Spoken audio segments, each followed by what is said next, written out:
It's not acceptable that African American women, regardless of their educational and economic background, still have a 4 times greater chance of dying in the childbearing year than their white counterparts. 4 times as many black women die in childbirth as white women.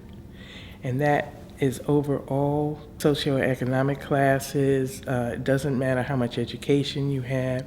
If you're a lawyer, you're still at risk.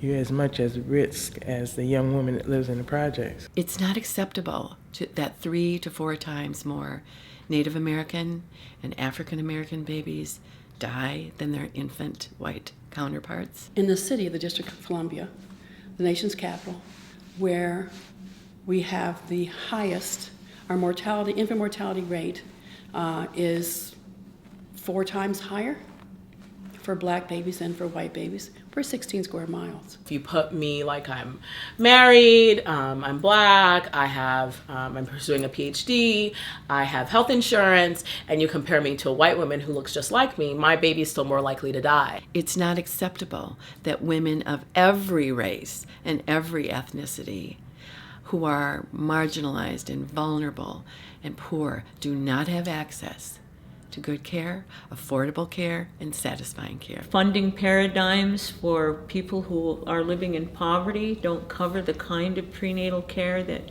each woman deserves. I like to use this necklace and wear this necklace because it reminds me of the Southwest, of where I'm from. It always reminds me of the colonialism that happened in our area. Along with colonialism came health devastation. Midwifery care, what we offer as midwives, is the key to addressing some of those problems. I am a midwife. I'm a midwife. I am a midwife. I'm a midwife. I am a midwife. I am a midwife.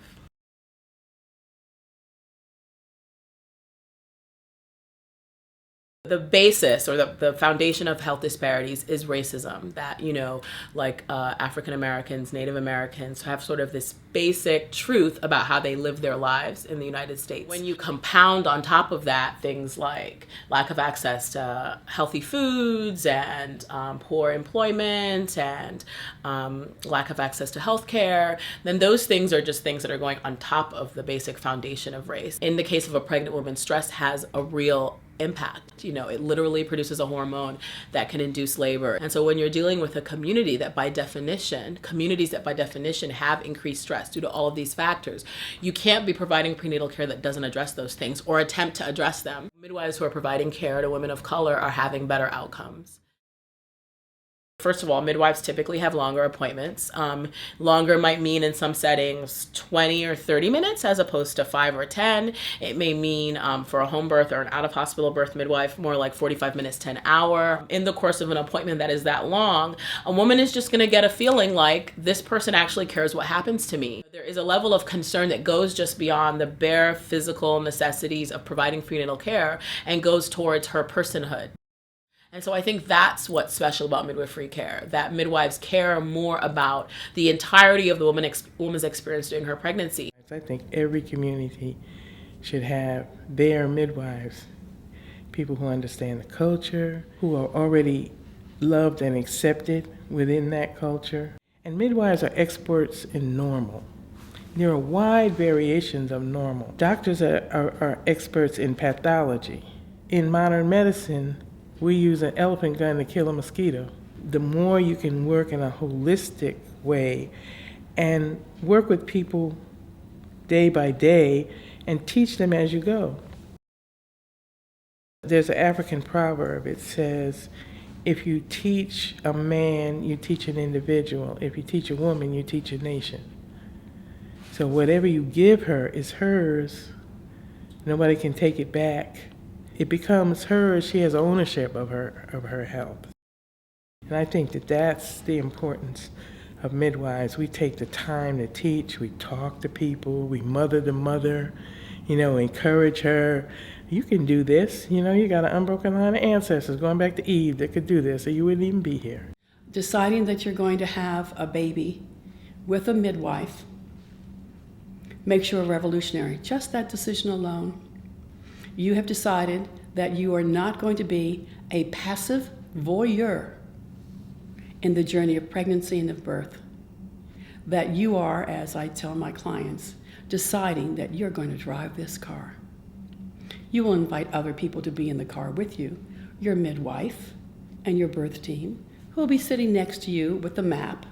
When you decide that you're going to have a baby with a midwife, you decide that you're going to participate in the decisions that are made during your pregnancy. How does the community in which you live, your mother, your grandmother, how are you going to educate them to breastfeeding? How are you going to talk them into having a baby at home? A place that for African American women was the only resource available several generations ago.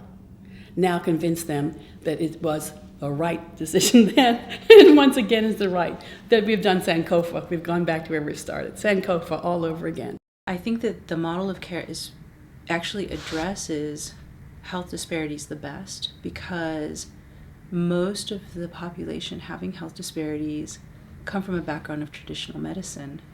So in this country, midwifery lies in the roots of Black midwives, and we don't address that often enough.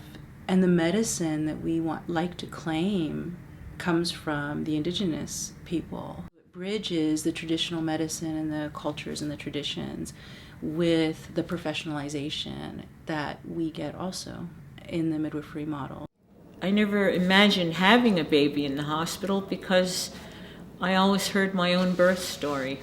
And everyone in my female line, all the way back to the Sky Woman of our creation story, were delivered into the hands of our own Ongwehue women, our own Mohawk women. And so I became a midwife because it was a way not only to support our kinship circles of women in our community, but it's a way to revitalize our Mohawk culture.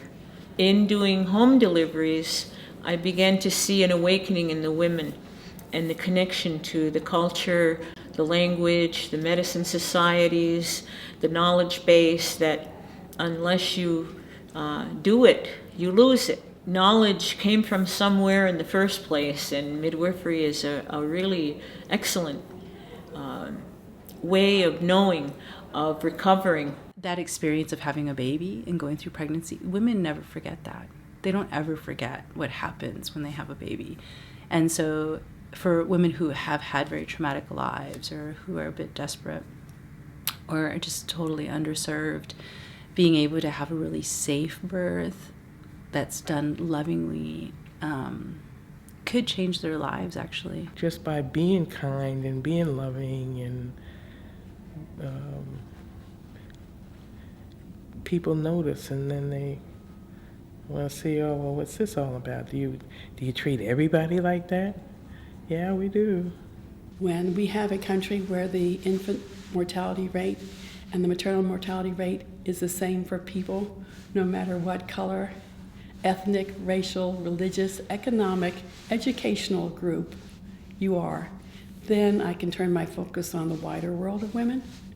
But right now I have to concentrate on the group that looks like me. And those of us who have privilege, those of us who are white and middle class and have a certain unearned privilege, that it's really our responsibility to move social justice agendas forward. It's wonderful work to be a midwife.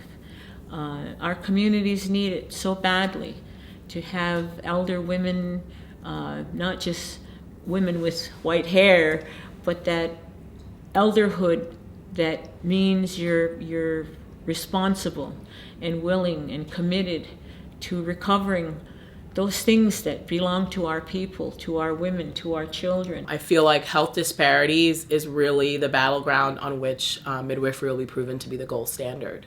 I am a midwife. I'm a midwife. I am a midwife. I'm a midwife. I'm a midwife. A healthy mother and a healthy baby, that's the bottom line. Whatever that takes and wherever that leads us. I am a midwife.